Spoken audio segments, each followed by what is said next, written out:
The Frog Prince or Iron Henry. Once upon a time, there was a king's daughter who went out into the forest and sat by a cool well. She had a golden ball, which was her favorite toy. She threw it up into the air and caught it again, and she enjoyed doing this. One time, the ball flew up very high. She reached out her hand and bent her fingers to catch it again, but it flew past her and landed in the water, rolling and rolling until it fell into the well.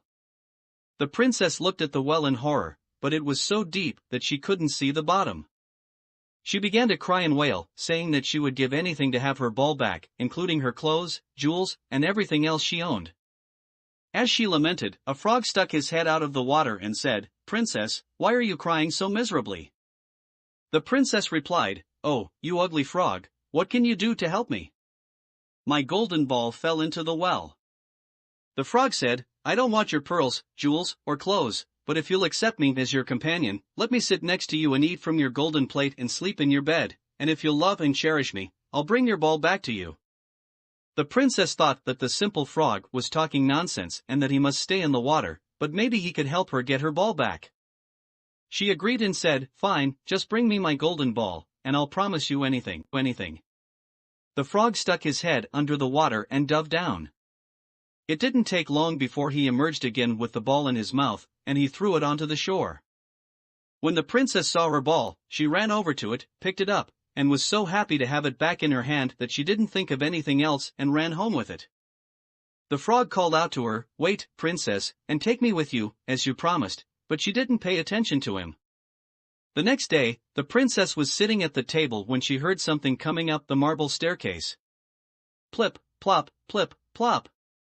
Shortly after, someone knocked on the door and called out, "Youngest king's daughter, let me in."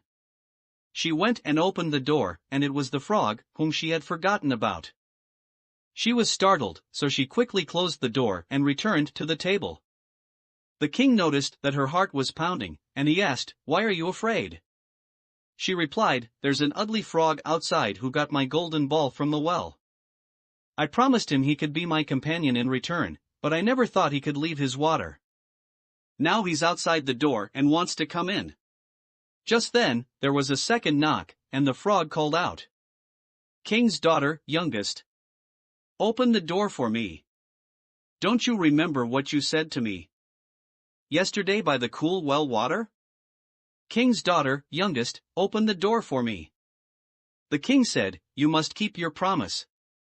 Go and open the door for the frog." She obeyed, and the frog hopped in, following her to her chair. When she sat down, he said, "Lift me up onto a chair next to you." The princess didn't want to, but the king ordered her to.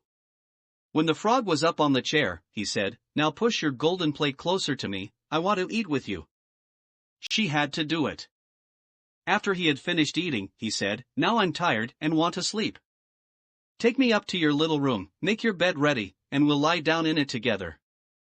The princess was afraid of the cold frog, and didn't want him in her bed, so she cried and refused. But the king got angry and commanded her to do what she had promised. She had no choice, and carried the frog up to her room. Instead of putting him next to her, she threw him against the wall, saying, "Now you'll leave me alone, you nasty frog." But the frog didn't die.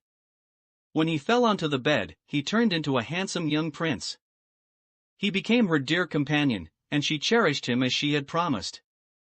They happily fell asleep together.